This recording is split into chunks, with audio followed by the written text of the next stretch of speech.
leurs propres sortilèges ou autres pratiques de magie. La loi de l'empreinte. Nous connaissons tous ce sentiment d'appartenance à un lieu, à une personne et même à une couleur ou une odeur. Il nous rappelle un souvenir, agréable ou déplaisant, une sensation de bien-être ou d'inconfort, il nous donne envie de sourire ou de pleurer, ils peuvent nous rendre, en quelques instants, heureux ou mélancoliques. L'arbre enregistre le nombre d'années de son existence par ses anneaux, gravés dans sa chair, les êtres vivants des marques de leur passage en se transformant en fossiles. De la même façon, les civilisations anciennes ont aussi laissé quantité de traces de leur passage et nos archéologues n'ont de cesse d'y chercher le pourquoi et le comment de leur mode de vie. Tout cela est concret, car les marques sont visibles. Mais il existe aussi des empreintes immatérielles, plus difficiles à saisir toutefois. Car les événements, les gens et les lieux laissent sur nous des stigmates imperceptibles à l'œil, mais que notre esprit enregistre sans même que nous en ayons réellement conscience. Mais si nous sommes marqués par ce qui nous entoure, il ne faut pas perdre de vue que nous aussi, nous laissons des traces sur notre environnement.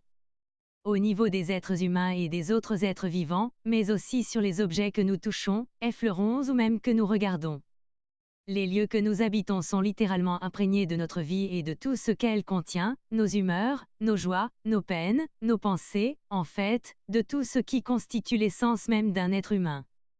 Il faut comprendre que les traces que nous laissons s'impriment d'abord en nous, dès notre naissance, et qu'elles s'accroissent au fil des ans, selon les événements qui parsèment en notre existence. Nous sommes tous responsables de nos actes, mais nous sommes aussi responsables de nos pensées et de nos sentiments. À long terme, les pensées distractives et les sentiments négatifs nous rendront sombres et aigris alors que les pensées constructives que nous sèmerons au cours de notre vie, feront de nous des personnes âgées souriantes, sereines et heureuses. Il faut donc commencer le plus tôt possible, dans notre existence, à agir le mieux vis-à-vis de notre environnement et ceux qui y vivent. Nous assurerons un avenir plus lumineux et paisible. Ainsi sera respectée la première loi du mage, la loi de l'empreinte. La loi de l'analogie. On entend souvent la phrase « aide-toi et le ciel t'aidera ».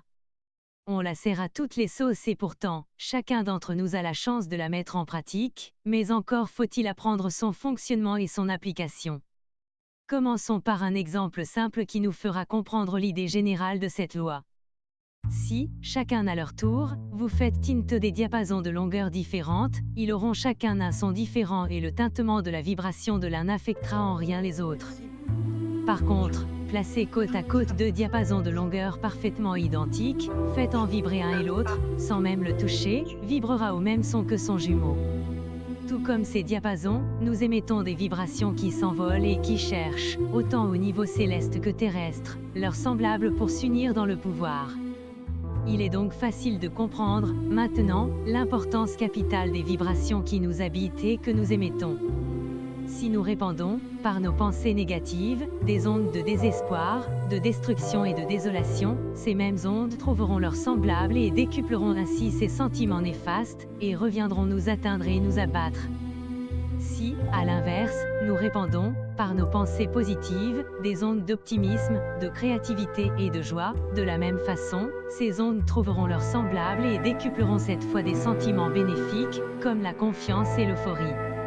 C'est en vous aidant, maintenant, de votre connaissance de la loi de l'analogie que vous serez en mesure de disséminer des vibrations semblables à celles auxquelles vous désirez être jumelés. Vous verrez venir à vous, les événements, les gens et les sensations que vous avez vous-même appelés. Ainsi sera respectée la deuxième loi du mage, la loi de l'analogie. La loi de la récolte. En magie, on l'appelle l'effet boomerang et l'image est très bien choisie. On récolte ce que l'on sème est sûrement le dicton le plus approprié pour bien cerner l'idée générale de cette loi, dont le principe est simple, tu aimes, tu seras aimé, tu blesses, tu seras blessé, tu nuis, on te nuira.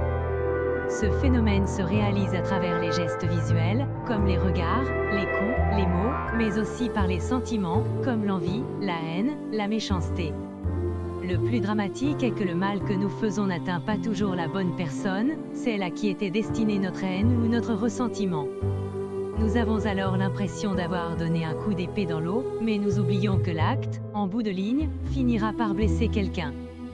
Bien sûr, les effets de cette loi ne sont pas instantanés et peuvent même prendre plusieurs années avant de nous faire récolter ce que nous avons semé, mais aucun doute n'est possible, tout nous revient. Il s'agit donc, pour nous, de s'aimer dès maintenant, ce que nous désirons récolter au cours de notre vie. Cette notion est d'autant plus facile à comprendre puisque nous avons vu précédemment la loi de l'analogie, les vibrations, bonnes ou mauvaises, s'accouplent à leurs semblables et nous reviennent donc amplifiées.